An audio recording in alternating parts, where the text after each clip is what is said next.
सो बेटा last class में हम लोगों ने रिफ्लेक्शन एंड रिफ्रैक्शन स्टार्ट किया था, रिफ्रैक्शन का topic. So any doubt in that topic refraction? No sir. चलिए, तो अभी आज उससे आगे हम स्टार्ट करेंगे। आज हमारा पहला टॉपिक है that is refraction through a glass slab. First point हम करने जा रहे हैं refraction through a glass slab. Refraction through a glass slab.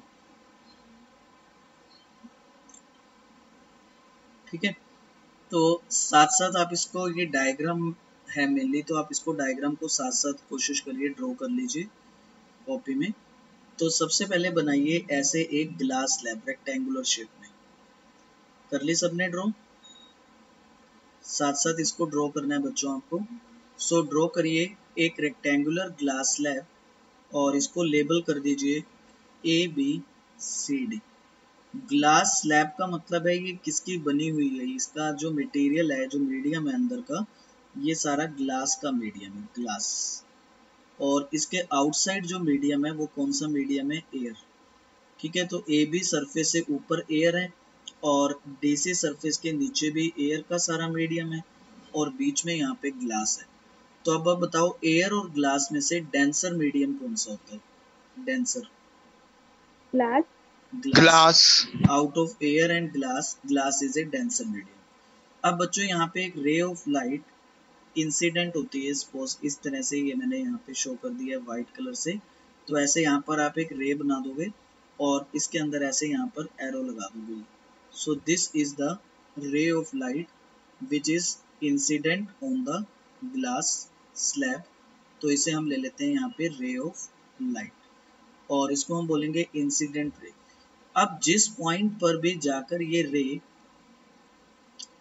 बच्चों जिस भी पॉइंट पर जाकर ये रे इस सरफेस को स्ट्राइक कर रही है, AB सरफेस को, उस पॉइंट पे आपको पॉइंट लिख देना है M और वहां पर आपको ड्रॉ करनी है एक नॉर्मल रे। नॉर्मल का मतलब क्या होता है?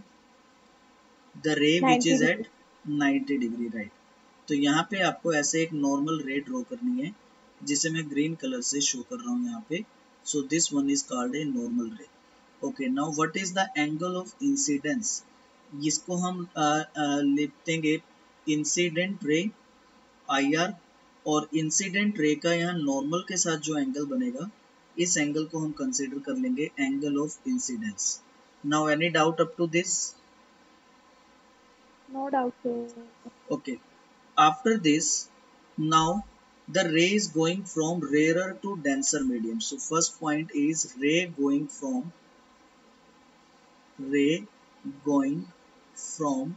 rarer side to denser side. तो क्या होगा when the ray is going from rarer to denser? It bends.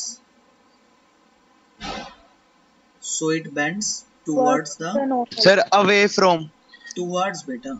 So it bends towards the normal. Towards the north.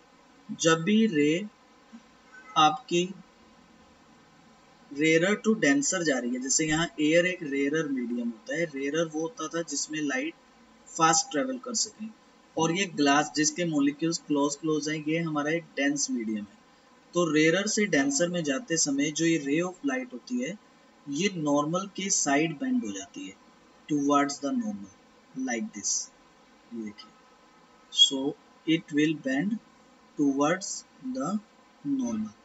तो हम इसको शो करेंगे bending towards the normal.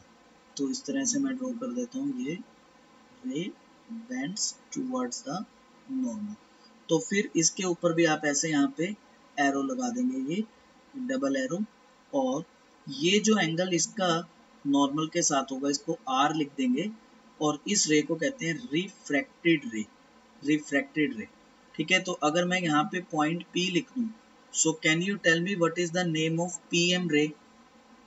PM, yes बच्चों, what is the name of PM ray? Incident ray, ठीक है।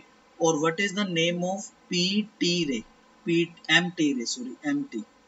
MT is called refracted ray, refracted ray. refracted ray. अभी एंगल के हिसाब से देखिए कौन सा एंगल ज्यादा है, कौन सा एंगल कम है। Angle of कौन incidence is greater than angle of refraction. Yes, so here in this first case angle of incidence is greater than R. तो जब आप ये लाइन लिखोगे ना, ray going from rare to denser so it bends toward normal, तो आप इसके साथ ये पॉइंट भी लिख दोगे कि यहाँ एंगल आई एंगल आर से ग्रेटर है। तो any doubt up to this diagram? इतने पोर्शन में कोई डाउट बच्चे? No doubt. चलिए, अब जो इंसिडेंट रे है ना बच्चे, उसको आपको आगे डॉटेड लाइन में कंटिन्यू करते जाना है। डॉटेड, डॉटेड का मतलब ये होता है कि ये एक्चुअल में एग्जिस्ट नहीं कर रही है, हम जस्ट इमेजिन कर रहे हैं ऐसे कि इंसिडेंट रे ऐसे आ रही होती, लेकिन इस ग्लास स्लैब की वजह से उसकी डायरेक्शन में थोड़ा सा चेंज आ गया और उसकी डायरेक्शन यहाँ पर चेंज हो गई है due to this incident ray. Is this clear? चलिए, अब आप सोचिए Yes, इस sir. टी पॉइंट पे क्या होगा। Focus on this T point, let me highlight this point, this T point.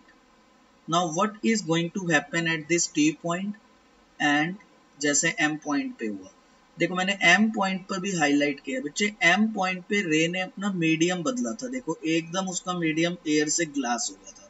जब भी ये मीडियम चेंज होगा, रे अपनी डायरेक्शन को चेंज कर लेगी। अब देखो इस T point पे क्या होगा, इस T point पे फिर मीडियम चेंज होगा, क्योंकि वो अब जा रही है ग्लास से एयर में, है ना, ग्लास से एयर में। अब उसका मीडियम फिर से चेंज हो रहा है। सो अभी जब ये मीडियम दोबारा से चेंज होगा तो दोबारा से रिफ्रैक्शन होगी। तो हम सेकंड पॉइंट लिखेंगे, at point T, at point T what is going to happen, at point T the ray is going from, ray is going from denser to rarer, कि अब वो रे डेंसर साइड से rarer side में जा रही है। So it bends, yes बच्चों, what is the concept? Now it Away the bends, normal. यस, Away the normal. away the normal, very good. So it is going to bend here away the normal. So we will write here word, it is going to bend away the normal, away from normal. This is the concept. अब इस away को हमें show करना है, तो away from normal के लिए बच्चों टी पॉइंट पर हमें फिर से एक नॉर्मल रे को ड्रॉ करना होगा, ठीक है।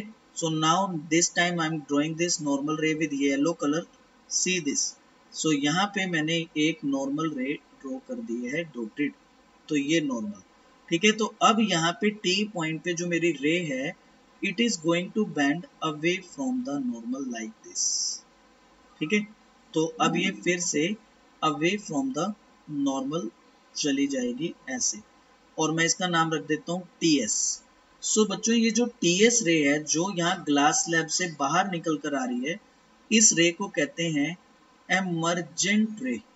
एमर्जेंट रे का मतलब होता है, एमर्ज होना मतलब बाहर आना, एमर्ज मतलब रिलीज, एमर्जेंट। तो ये वो रे हो गई अब जो इस ग्लास स्लैब से फाइनली बाहर आ रही है, ठीक है। अब देखो दो बार इस ग्लास स्लैब में रिफ्रैक्शन हो रहा है।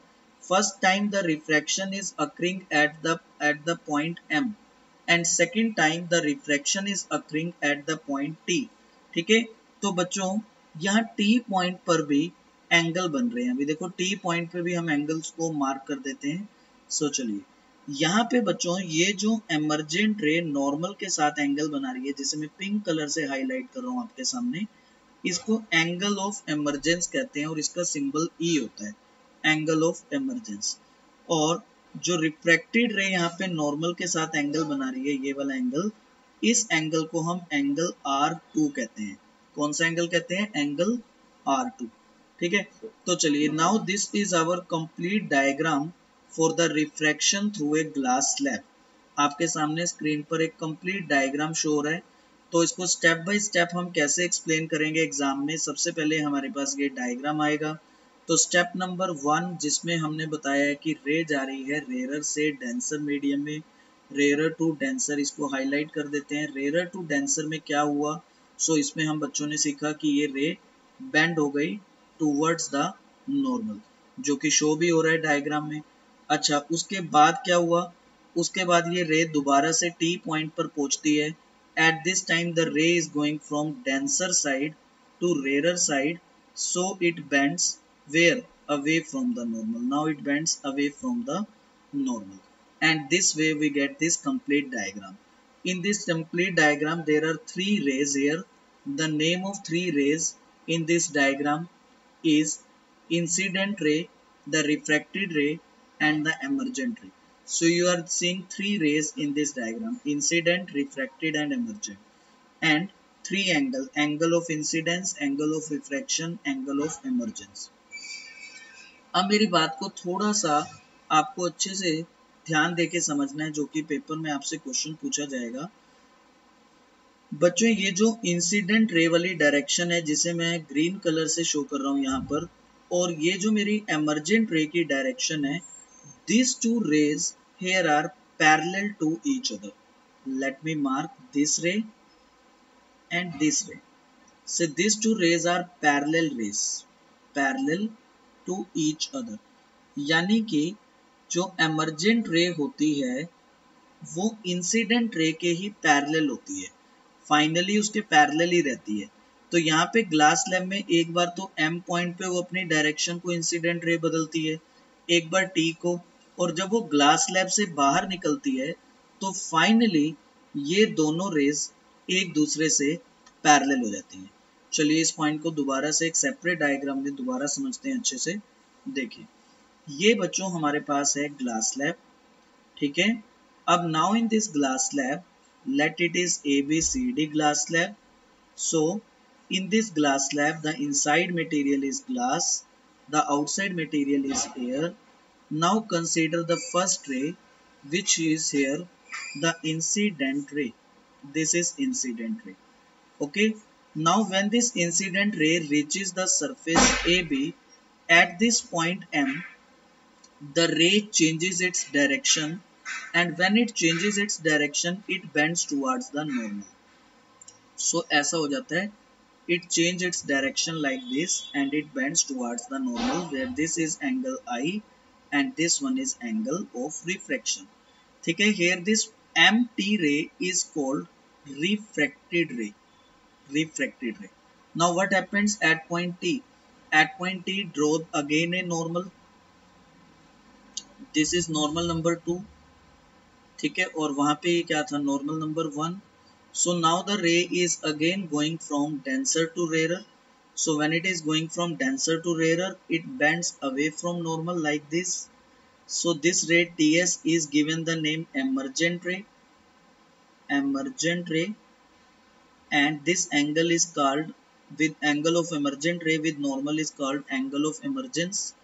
अब आपको जो कॉन्सेप्ट बच्चे अच्छे से अपने माइंड में बिठाना है, मैंने जिसके लिए दोबारा डायग्राम बनाया आपके लिए, सो वो ये कॉन्सेप्ट है कि यहाँ पर एमर्जेंट रे और इंसिडेंट रे पैरेलल होते हैं। तो ये PM इंसिडेंट रे, अगर आप इसको ऐसे कंटिन्यू रखेंगे, ये देखिए ऐसा कंटिन्यू डॉटेड लाइन में दिखाएंगे, तो आप फाइनली ऑब्जर्व करेंगे बच्चे कि ये डायरेक्शन ऑफ इंसिडेंट रे, इसको मैं लिख देता हूं यहाँ पर, डायरेक्शन ऑफ इंसिडेंट रे, ये डायरेक्शन ऑफ इंसिडेंट रे और ये एमर्जेंट रे, ये दोनों एक दूसरे से पैरेलल होती हैं। तो यहाँ पे हमारे पास पेपर में क्वेश्चन ये पूछा जाता है, does the glass lab, does glass lab change the direction, change the direction of incident ray, change the direction of incident ray. क्या हमारी ग्लास लैब इंसिडेंट रे का डायरेक्शन चेंज करती है? तो इसका आंसर होगा बच्चों नो। ग्लास लैब कभी भी इंसिडेंट रे का डायरेक्शन चेंज नहीं करती है, क्योंकि जो आपकी एमर्ज रे है, जो यहाँ पे रे बाहर आ रही है ग्लास लैब से, वो इंसिडेंट रे की डायरेक्शन से पैरेलल ही है। और बच्चे, जब हम दो पैरेलल लाइंस बनाते हैं, इन पैरेलल लाइंस में डायरेक्शन सेम होती है। जैसे देखो, ये ब्लू कलर से और यहाँ ग्रीन कलर से मैं दो पैरेलल लाइंस बना रहा हूँ, और अगर ये नॉर्थ डायरेक्शन हो, ये साउथ हो, तो बच्चे ये दोनों पैरेलल रेज नॉर्थ डायरेक्शन में ही जा रही है। तो दो पैरेलल रेज की डायरेक्शन हमेशा सेम रहती है। इसलिए ग्लास स्लैब कभी भी इंसिडेंट रे का डायरेक्शन को चेंज नहीं करती है। तो रीजन क्या होता है इस आंसर का? डायरेक्शन ऑफ एमर्जेंट रे is parallel to incident ray. Emergent ray is parallel to incident ray. ठीक है। So बच्चों, this is our topic called refraction through a glass slab. So expected questions from this topic. First question आपके पास diagram आ जाएगा। Second question आपको diagram या तो draw करने को कहेंगे या ड्रॉ हुआ आ जाएगा, आपको उसमें लेबल करना होगा। लेबल क्या करना होगा भाई? आई एंगल कौन सा है, आर एंगल कौन सा है, ई एंगल कौन सा है, इंसिडेंट रे कौन सी है, रिफ्रैक्टेड रे कौन सी है, नॉर्मल क्या है। तो इस तरह से आपको उसको लेबल करना होगा, या फिर आपको ये डायग्राम शो करना होगा। और या फिर कॉन्सेप्चुअल क्वेश्चन आपसे पूछेंगे, तो वो आपसे ये क्वेश्चन यहाँ पे पूछेंगे कि क्या ग्लास स्लैब से इन डायरेक्शन में चेंज आता है? तो आंसर है ग्लास स्लैब से डायरेक्शन में चेंज नहीं आता है, क्योंकि ग्लास स्लैब में इंसिडेंट रे और एमर्जेंट रे ये दोनों रे एक दूसरे से पैरेलल रहती हैं। Now any doubt up to this? No doubt, sir. Yes बच्चों, anyone having any doubt, any issue in this point? No, sir. Okay, so ये है आपका बुक में टॉपिक, आपको मिल जाएगा ग्लास स्लैब के नाम से। चलिए, कल लास्ट क्लास में जब मैं रिफ्रैक्शन करवा रहा था तो एक बच्चे का डाउट था कि सर ये रिफ्रैक्शन में लाइट अपनी डायरेक्शन को आखिर चेंज ही क्यों करती है? What is the reason why it changes its direction? एक स्टूडेंट का ये डाउट था, आई थिंक किसी का। ठीक है, शीतल शायद आपका था ये। चलिए, No, sir. यस, आपका डाउट था बेटा कि क्यों रिफ्रैक्शन होता है, लाइट डायरेक्शन क्यों चेंज करती है।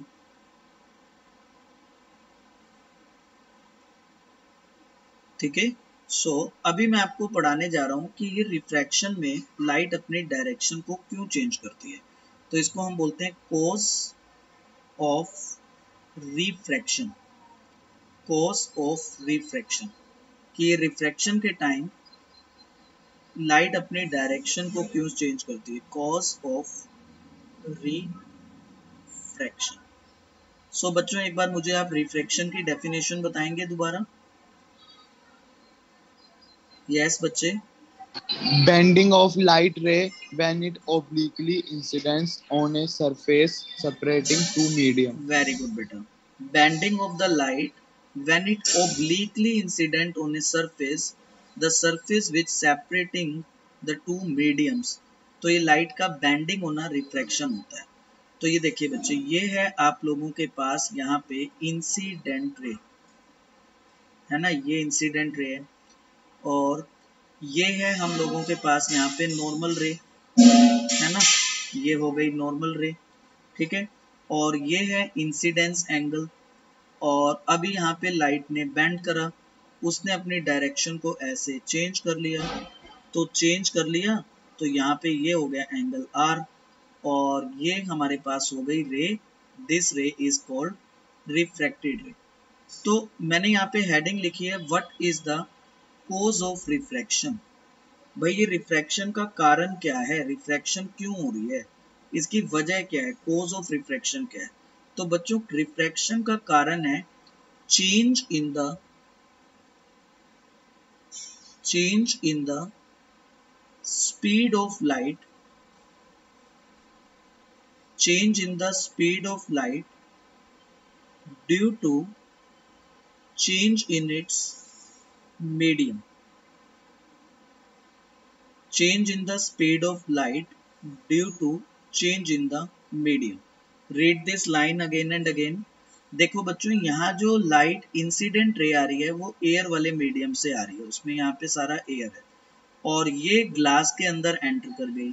तो जैसे ये लाइट एयर से ग्लास में एंटर करती है ना, तो इस मीडियम के चेंज होने से, मीडियम के चेंज होने से लाइट की जो स्पीड है वो स्पीड चेंज हो जाती है। ठीक है, वो लाइट ज्यादा फास्ट ट्रेवल करती है एयर में, और वो धीरे ट्रेवल करती है ग्लास में, उसकी स्पीड में चेंज हो जाता है, ठीक है। इस स्पीड के चेंज की वजह से रिफ्रैक्शन होता है, वो अपनी डायरेक्शन को चेंज करती है। Due to this change in speed direction changes and direction changes, therefore refraction occurs। तो एक वन पॉइंट में क्वेश्चन हमारे पास यहाँ आ जाता है, what is the cause of refraction, कारण क्या होता है रिफ्रैक्शन होने का। तो आपको ये पॉइंट लिख के आना है, स्पीड का change, speed of light changes. ठीक है बच्चे, स्पीड क्यों चेंज हुई है ये क्लियर है सबको, क्योंकि क्या चेंज हो गया है, मीडियम। मीडियम के चेंज होने से ये स्पीड का चेंज हो गया। ठीक है, अभी के लिए आप इसको इतना ही समझ पाएंगे क्लास 10th के अकॉर्डिंग। क्लास 12th में इसको और डिटेल में समझाया जाता है कि भाई ऐसा स्पीड से भी क्यों हुआ। अभी के लिए आपको इतनी पॉइंट को याद रखना होगा बच्चों कि स्पीड के बदलने से ही इस लाइट की बेंडिंग हुई है। अगर ये स्पीड चेंज ना होती तो हो सकता है लाइट बेंड ना होती।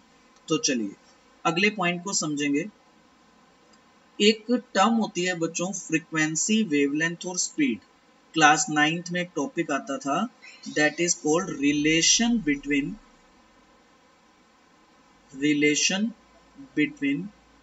Frequency,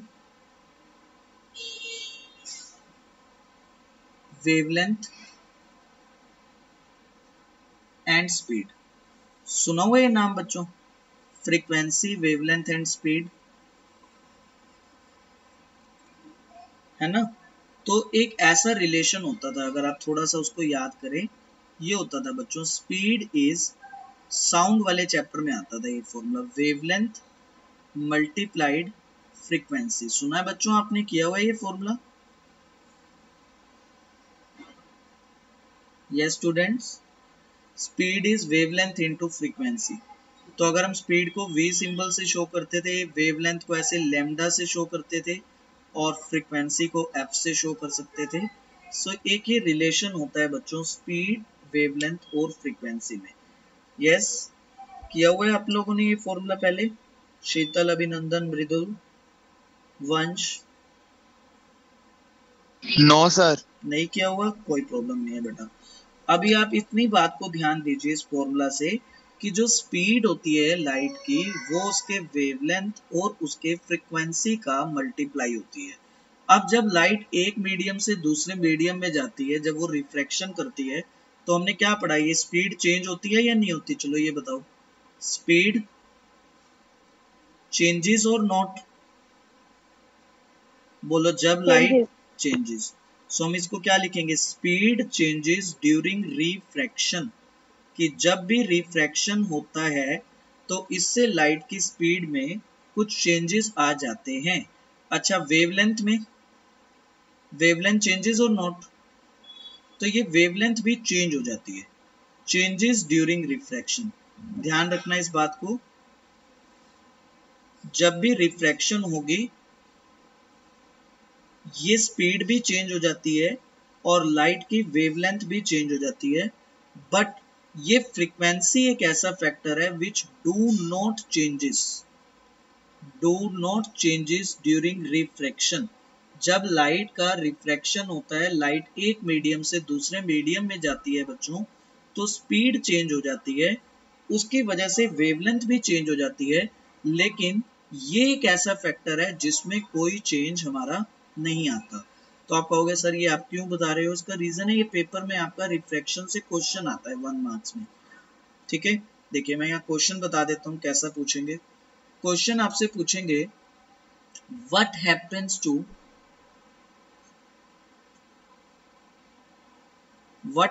to following during refraction. What happens to the flowing quantities during refraction? कौन सी quantities? वो कहते हैं देखो, फर्स्ट क्वांटिटी में आप बताओ स्पीड में क्या होगा। अच्छा, स्पीड। सेकंड क्वांटिटी आप बताओ वेवलेंथ से क्या होगा, वेवलेंथ।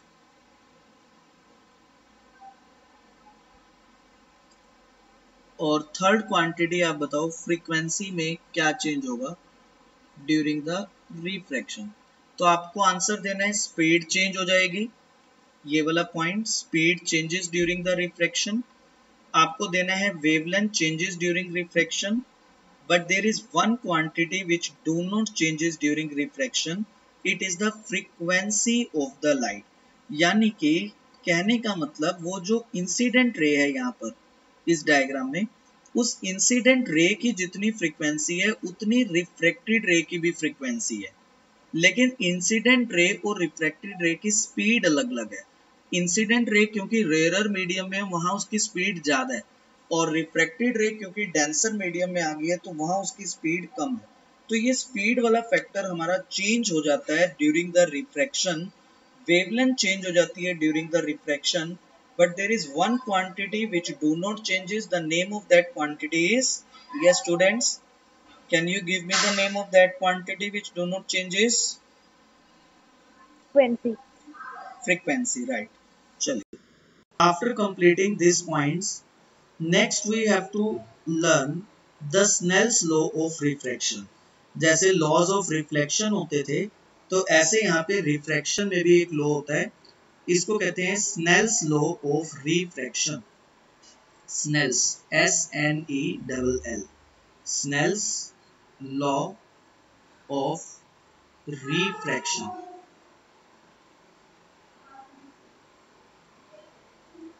ठीक है बच्चों, आप लोगों ने मैथ्स में ट्रिग्नोमेट्री कर लिया है, चैप्टर नंबर 8?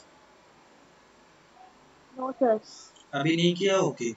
तो ये जो स्नेल्स लॉ है ना, ये थोड़ा सा ट्रिग्नो से रिलेटेड है, इसलिए आप उसको थोड़ा सा समझने की कोशिश करना, समझ तो आ जाएगा बट पूरा अच्छे से ट्रिग्नोमेट्री से रिलेटेड होता है मैथ्स में ये, तो इसलिए मैं कोशिश करता हूँ आपको समझा पाऊँ इसे। देखिए, सबसे पहले मुझे चाहिए एक इंसिडेंट रे यहाँ पर,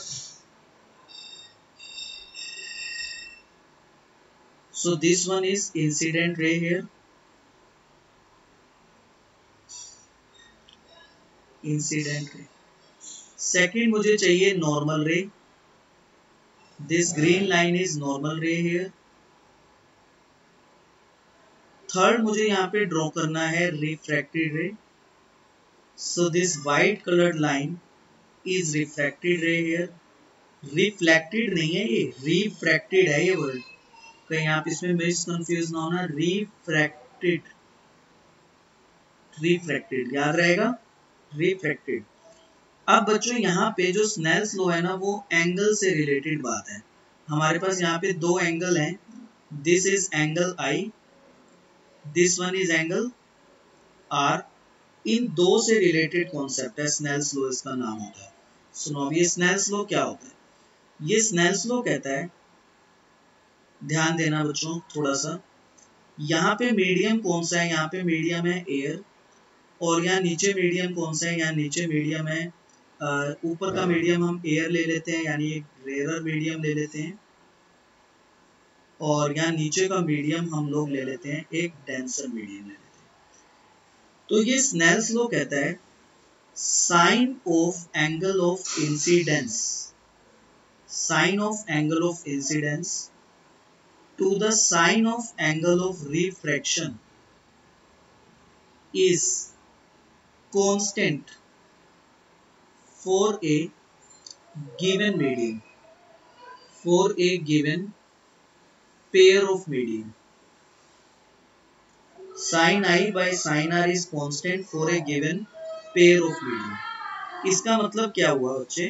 अभी आप लोगों को ये साइन वर्ड का तो मतलब पता नहीं है, ये मैथ्स में ट्रिग्नो में आता है, तो आप ना अभी शॉर्ट के लिए ऐसे समझ लो कि एंगल आई और एंगल आर की जो रेशियो होगी, ये रेशियो कांस्टेंट रहेगी। कांस्टेंट का क्या मतलब होता है बच्चों? कांस्टेंट और वेरिएबल्स में कांस्टेंट क्या होते हैं बच्चों? सेम। Same, yes. तो वेरी गुड बेटा, मैंने यहाँ पे बोला है इट विल रिमेन कांस्टेंट। अच्छा, मैंने आगे लिखा है कब कांस्टेंट रहेगी, मैंने लिखा है for a given pair, for a given pair of medium, for a given pair of medium, ये वैल्यू कांस्टेंट रहेगी। अब इस लाइन का क्या मतलब हुआ? इसका मतलब ये हुआ कि अगर जैसे तुमने यहाँ पे मीडियम, रेयर मीडियम मान लो तुम लोगों ने यहाँ पे एयर ले लिया, और तुम लोगों ने यहाँ पे जो डेंसर मीडियम है वो ग्लास ले लिया, तो तुम्हारा मीडियम का पेयर, पेयर मतलब दो होता है ना, पेयर कौन सा हो गया, एयर और ग्लास। तो जब तक तुम इस एयर और ग्लास के मीडियम को चेंज नहीं करोगे, ये आई और आर की रेशियो भी कांस्टेंट रहेगी, चेंज नहीं होगी, फिक्स रहेगी। अब जैसे मान लो आई की वैल्यू को तुमने चेंज कर दिया, पहले मान लो 30 डिग्री थी तो तुमने उसको 60 डिग्री कर दिया सपोज, आर की वैल्यू भी अपने आप चेंज हो जाएगी और इस तरह से चेंज होगी कि ये जो रेशियो है आई बाय आर, ये ओवरऑल रेशियो चेंज नहीं होगी, रेशियो कांस्टेंट रहेगी जब तक आप इस मीडियम को चेंज नहीं करते। अगर आप एयर और ग्लास लेते रहोगे तो ये आई बाय आर की रेशियो सेम ही रहेगी, आप चाहे कोई भी आई की वैल्यू लो कोई भी आर लो, यानी इस आई एंगल को कितना भी बदलते रहो ये आर एंगल अपने आप बदलता रहेगा, इस तरह से चेंज होता रहेगा कि ये आई बाय आर एंगल का रेशियो कांस्टेंट रहेगा जब तक आप मीडियम को चेंज नहीं करते, तब तक। याद रहेगी ये बात? यस बच्चों, हेलो, यस सर। चलो अगर ये स्टेटमेंट में हमें लिखना आ जाए पेपर में, what is Snell's law of refraction, question आ गया what is Snell's law of refraction, तो हमें आंसर कैसे करना है, what is the Snell's law of refraction,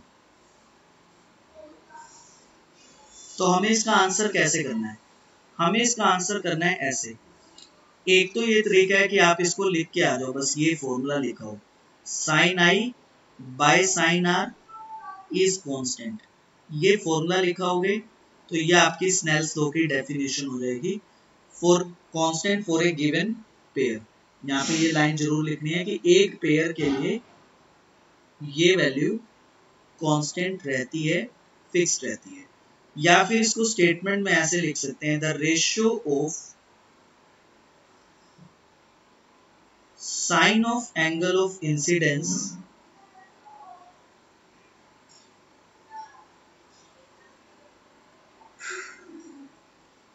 to sine of angle of refraction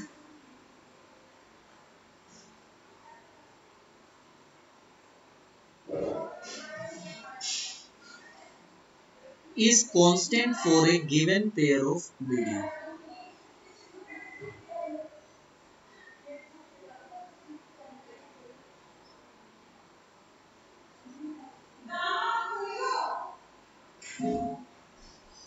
रहेगा याद बच्चों ये स्नेल्स लॉ ऑफ रिफ्रैक्शन?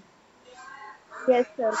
चलो अब इसके बाद स्नेल्स लॉ हमने कर लिया, अब इसके बाद हम लोग नेक्स्ट पॉइंट करेंगे इसमें, this is called refractive index, refractive index.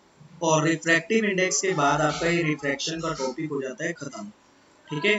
तो चलिए last topic of this is refraction is refractive index, ठीक है, refractive index.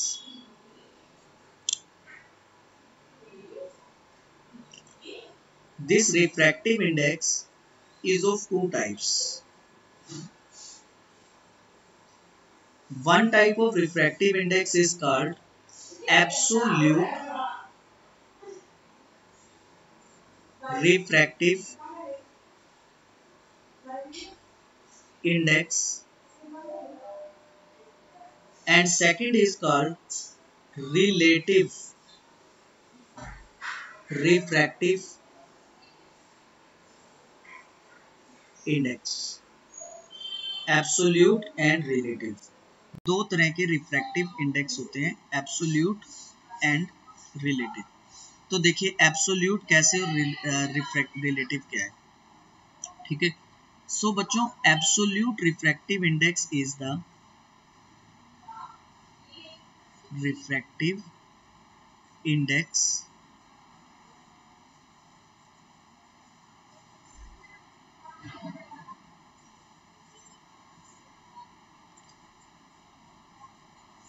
this absolute refractive index, it is the ratio of, ये बंद कर देना दरवाजा फिर, it is the ratio of speed of light in vacuum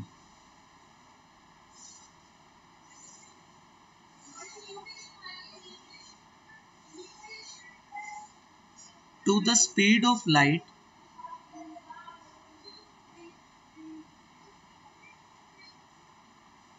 in a medium। देखो बच्चों, यार ये बंद कर देना आशमो, कमाल है, ये दरवाजा बंद कर लेना। इट इज द रेशियो, दरवाजा बंद कर लेना ये। It is the ratio of speed of light in vacuum to the speed of light in medium. तो बच्चों पहला वर्ड आपको अंडरलाइन करना है, हाईलाइट कर रहे हैं हम, रेशियो की। जो एब्सोल्यूट रिफ्रैक्टिव इंडेक्स हम पढ़ने जा रहे हैं, ये एक रेशियो है। किसकी रेशियो है? इसमें हम स्पीड लेते हैं लाइट की। हम देखते हैं कि लाइट की कितनी स्पीड है जब वो लाइट वैक्यूम में प्रेजेंट है, वैक्यूम में से जा रही है। वैक्यूम समझते हो? वैक्यूम बोलते हैं जब लाइट का कोई भी मीडियम प्रेजेंट ना हो, नो मीडियम, जब कोई मीडियम ना हो उसको वैक्यूम कहते हैं। फिर हमें लाइट की स्पीड लेनी है, स्पीड ऑफ लाइट मीडियम में, जब वो किसी मीडियम के अंदर एंटर करे तब उसकी कितनी स्पीड होगी, और जब वो वैक्यूम में हो तब उसकी कितनी स्पीड होगी। इन स्पीड की रेशियो को हम लोग बोलते हैं रिफ्रैक्टिव इंडेक्स। देखो कुछ इस तरह से होता है रिफ्रैक्टिव इंडेक्स, यहां पर ध्यान देना। अब जैसे मान लो ये मैं यहां पर एक ग्लास स्लैब ले रहा हूं, मान लो ऐसे। अब मान लो कि इस ग्लास स्लैब के बाहर जो मीडियम है सारा, वो वैक्यूम है। वैक्यूम माने कोई मीडियम ही नहीं है, कुछ भी नहीं है, एयर भी ना हो तो इसको हम वैक्यूम कहते हैं। और यहाँ अंदर हमारे पास सारा ग्लास है। अब लाइट की रे ऐसे एंटर करती है, वैक्यूम से आती है और इस ग्लास के अंदर एंटर कर जाती है। तो रिफ्रैक्टिव इंडेक्स का मतलब होगा यहाँ पे रिफ्रैक्टिव इंडेक्स ऑफ ग्लास, इसका मतलब होगा लाइट की कितनी स्पीड वैक्यूम में थी, जहां पे कोई मीडियम नहीं है, वहां लाइट कितनी तेज चल रही है, डिवाइड करेंगे लाइट की उस स्पीड से जब वो यहां ग्लास के अंदर एंटर करती है। Speed of light in vacuum to the speed of light in the glass, इस रेशियो को हम लोग बोलते हैं refractive index of the glass. ये रेशियो हमें यहाँ पे देखनी पड़ती है रिफ्रैक्टिव इंडेक्स के लिए कि भाई लाइट की कितनी स्पीड है जब वो लाइट वैक्यूम में है, टू द लाइट की कितनी स्पीड है जब वो लाइट मीडियम के अंदर एंटर कर गई है। बच्चे यहाँ पे ये जिस वर्ड को मैं हाईलाइट कर रहा हूँ इनको अच्छे से समझ लीजिए। स्पीड ग्लास और एक speed vacuum, this is called the term refractive index of the glass. Clear है ये पॉइंट?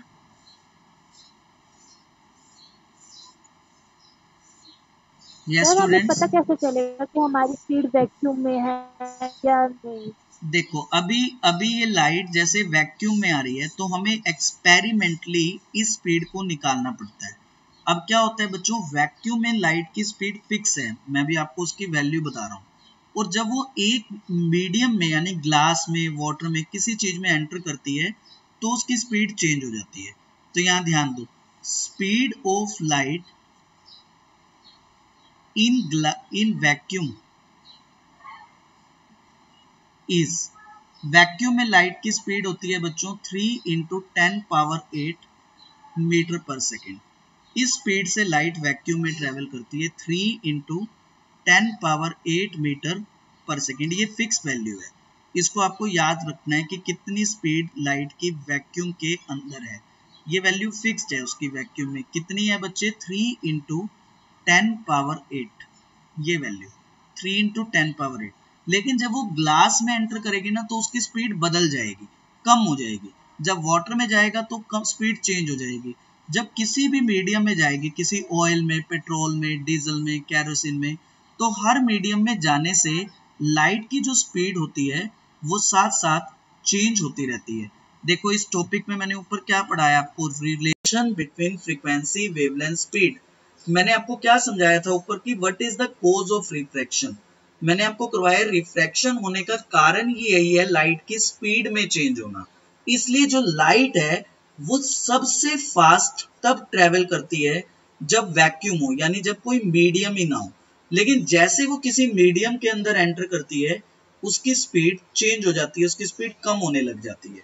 और ये जो रेशियो आएगी कि उसकी वैक्यूम में कितनी स्पीड है और उसकी मीडियम में कितनी स्पीड है, बच्चों इस रेशियो का नाम हमारा होता है रिफ्रैक्टिव इंडेक्स। ठीक है, चलिए सेकंड पॉइंट यहां पे नोट करेंगे, speed of light is maximum. Speed of light is maximum कहां पे स्पीड लाइट की सबसे ज्यादा होती है, इन वैक्यूम। तो वैक्यूम में लाइट की स्पीड सबसे ज्यादा होती है जब कोई भी मीडियम प्रेजेंट ना हो।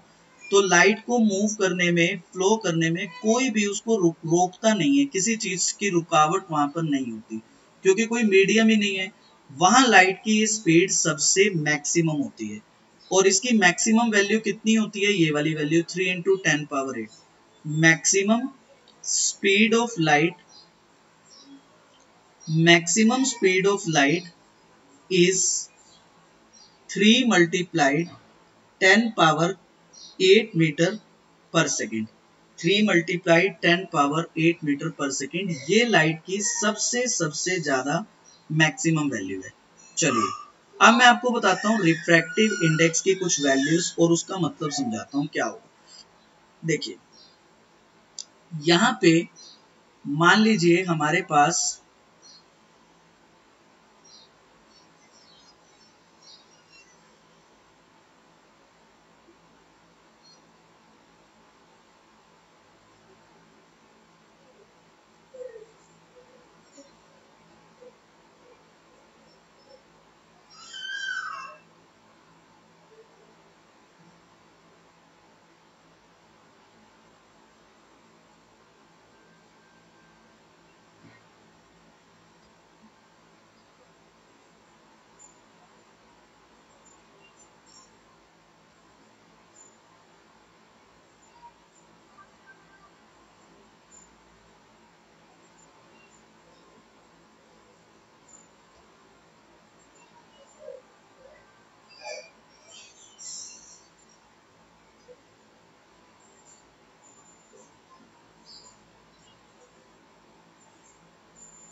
अब जैसे देखो बच्चों हमारे पास अलग अलग तरह के मीडियम होते हैं।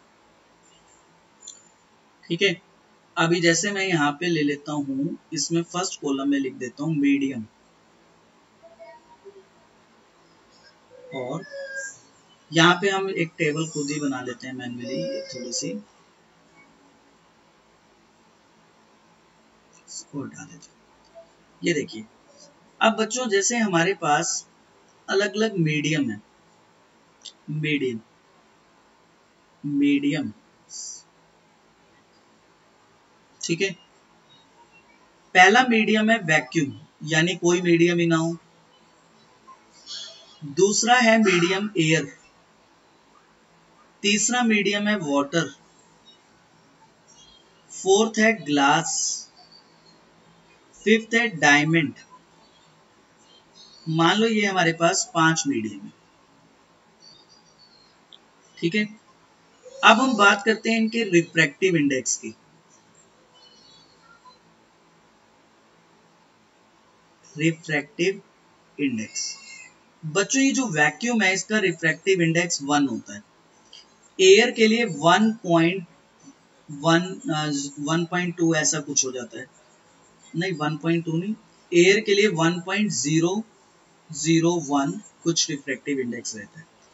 वाटर के लिए होता है 1.33, ग्लास के लिए होता है 1.5, डायमंड के लिए होता है 2.42।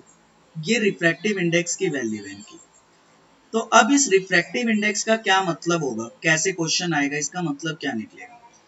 आपके पास क्वेश्चन आया, इस तरह से क्वेश्चन पूछेंगे, रिफ्रैक्टिव इंडेक्स ऑफ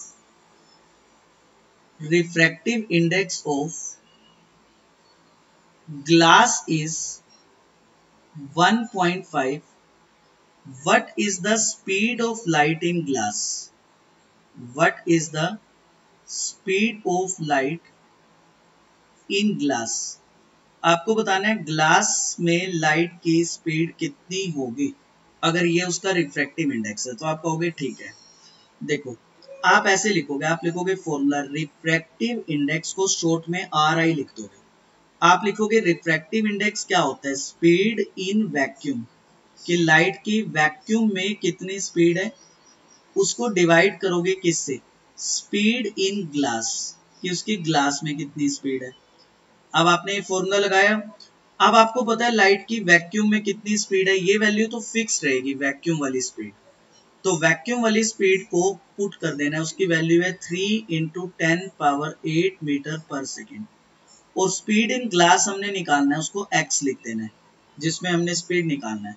और ग्लास का रिफ्रैक्टिव इंडेक्स हमें क्वेश्चन में गिवन है 1.5, तो यहाँ 1.5 देना है। अब यहाँ पे x को इधर लेफ्ट साइड ले जाना है और 1.5 को इधर लेफ्ट हैंड साइड ले आना है।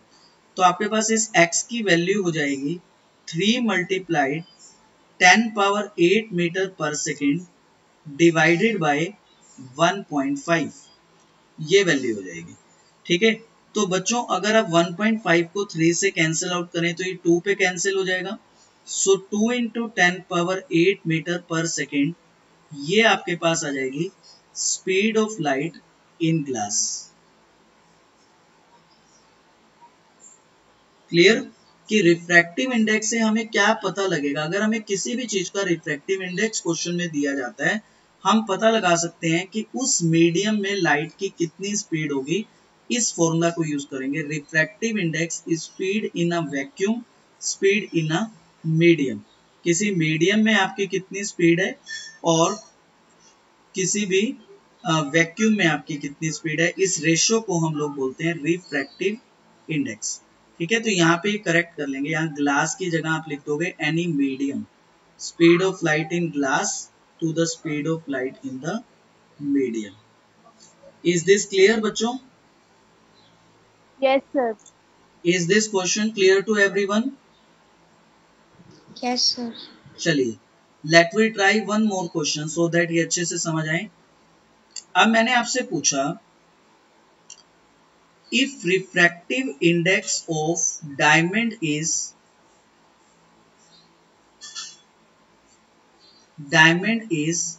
2.42, what is the speed of light in diamond? Light की स्पीड डायमंड के अंदर कितनी होगी अगर डायमंड का रिफ्रैक्टिव इंडेक्स 2.42 है? कैसे करोगे solve? Yes yes students, I want your responses, please give me. First step, आप सबसे पहले लिखोगे रिफ्रैक्टिव इंडेक्स का formula. Tell me the formula of refractive index Sheetal. Speed in vacuum upon Yes, speed of light in medium. very good beta. Speed in vacuum, you will write this formula, speed in vacuum to the speed in medium। लेकिन अब यहाँ जो medium है, आपको जो question में medium दिया है जिसमें निकालना है, वो क्या है, डायमंड। तो आप यहाँ लिख दोगे speed in vacuum to speed in diamond. अब आप यहाँ रिफ्रैक्टिव इंडेक्स की वैल्यू पुट करोगे, it is 2.42। Yes Abhinandan, speed in vacuum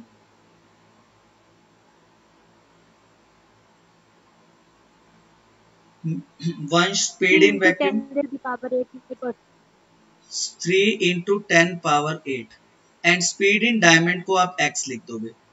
तो यहाँ पे आप x की वैल्यू निकाल पाओगे जो कि 3 इंटू 10⁸ डिवाइड बाई 2.42 बनेगी। सो x को 3 को 2.42 से डिवाइड करिए। सो 3 डिवाइडेड 2.42, इट इज 1.23। 1.23 10⁸ लेना है और यूनिट लगानी है स्पीड की, यूनिट नहीं भूलना, ये कहीं यूनिट छोड़ दो पीछे। सो ये आपके पास स्पीड इन डायमंड आ जाता है, speed in diamond. Clear this point? Yes sir. Okay okay बच्चों, वेरी गुड। सो चलिए अब एक तो इस टाइप का क्वेश्चन हो गया कि जिसमें आपको स्पीड निकालने को कहेगा। अब वो थोड़ा सा स्मार्ट क्वेश्चन आपको देगा, वो आपको कहेगा कि आप इस वैल्यू को मत निकालो, कंपेयर करो। जैसे अगर मैं आपको क्वेश्चन इस फॉर्म में देता हूं,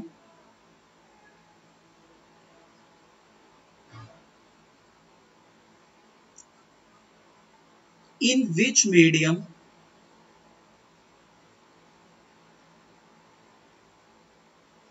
does the ray of light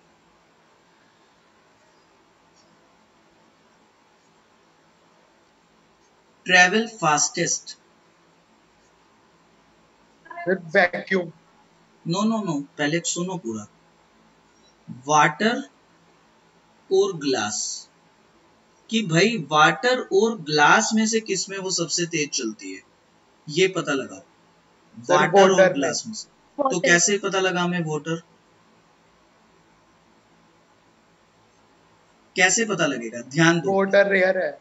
देखो वेरी गुड, एक तो यही वाला कॉन्सेप्ट हो गया, वाटर रेयरर है, वेरी गुड बेटा। सेकंड कॉन्सेप्ट रिफ्रैक्टिव इंडेक्स से पता लगेगा। आप कहोगे देखो रिफ्रैक्टिव इंडेक्स होता है स्पीड इन वैक्यूम। अब आपको ना पूरी लाइन नहीं लिखनी स्पीड इन वैक्यूम, उसको शॉर्ट में सी लिख देना है। जो वैक्यूम की स्पीड होती है उसको शॉर्ट में सी से लिखना है, और जो मीडियम में स्पीड होती है उसको वी से लिखना है। याद रहेगी ये बात? Yes sir. ऊपर मेंशन कर देता हूं, देखो यहां जहां पे हम वैक्यूम की स्पीड लेंगे तो इसका सिंबल होगा सी, और जो मीडियम की स्पीड होगी उसका सिंबल होगा वी, और जो रिफ्रैक्टिव इंडेक्स होगा उसके लिए सिंबल आप ले सकते हो चाहो तो N. So N is equal to C by V, ये सिंबल, ये फॉर्मूला आप ले सकते हो। चलो अब आप यहाँ पे ये लिखोगे refractive index C by V होता है। अब क्या मैं इस इक्वेशन को ऐसे लिख सकता हूँ, v is c by refractive index? बोलो। Yes sir. अच्छा, यस सर। अब देखो वाटर और ग्लास, वाटर और ग्लास, मैंने ऊपर आपको एक टेबल बनवाई है जिसमें मैंने पांच मीडियम लिखे हैं। इनमें इन 5 मीडियम के रिफ्रैक्टिव इंडेक्स आपको याद ही रख लेने अच्छे से। जैसे वाटर का क्या होता है 1.33, और ग्लास के लिए क्या होता है 1.5। सो वाटर और ग्लास में से किसका रिफ्रैक्टिव इंडेक्स ज्यादा है? वाटर ग्लास और का। ग्लास का। क्लास। अब देखो ये दोनों रिलेटेड कैसे हैं रिफ्रैक्टिव इंडेक्स, देखो ये डेनोमिनेटर में आ रहा है और वो स्पीड ऊपर न्यूमरेटर में आ रही है। So this two are related in what way, it is called inversely related. कैसे रिलेटेड है ये? Inversely related. बस। इनवर्स रिलेटेड का मतलब होता है कि अगर एक की वैल्यू ज्यादा होगी तो दूसरे फैक्टर की वैल्यू कम होगी। सो आप आंसर दोगे यहाँ पे since the refractive index of glass which is 1.5 is greater than the refractive index of water which is just 1.3, therefore light ray travel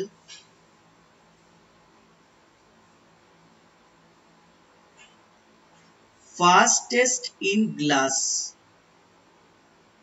in water, sorry, it ray travel fastest in water compared to glass, compare to glass. ठीक है, तो इधर हम ये concept समझ पाए हैं, concept लिख लेते हैं। कॉन्सेप्ट क्या क्लियर हुआ है हमारा? कॉन्सेप्ट ये क्लियर हुआ है, higher the refractive index, higher the refractive index lower the speed, higher the refractive index lower the speed. भाई जितना ज्यादा आपका रिफ्रैक्टिव इंडेक्स रहेगा उतनी धीरे धीरे धीरे धीरे लाइट की स्पीड होती जाएगी, कम होती जाएगी। सो ये कॉन्सेप्ट, तो एक इस कॉन्सेप्ट पे क्वेश्चन होता है रिफ्रैक्टिव इंडेक्स पर, और एक आपका बच्चे इस कॉन्सेप्ट पर क्वेश्चन होता है जहां आपको सीधा न्यूमेरिकल सोल्व करना होता है। Clear? Yes sir. Any doubt with this two questions? No doubt. Okay, so चलिए, सो यहाँ पे हमारा रिफ्रैक्शन का टॉपिक ऑलमोस्ट खत्म हो गया है। सो बाकी हम ये कॉन्सेप्ट नेक्स्ट क्लास के अंदर कंटिन्यू करेंगे।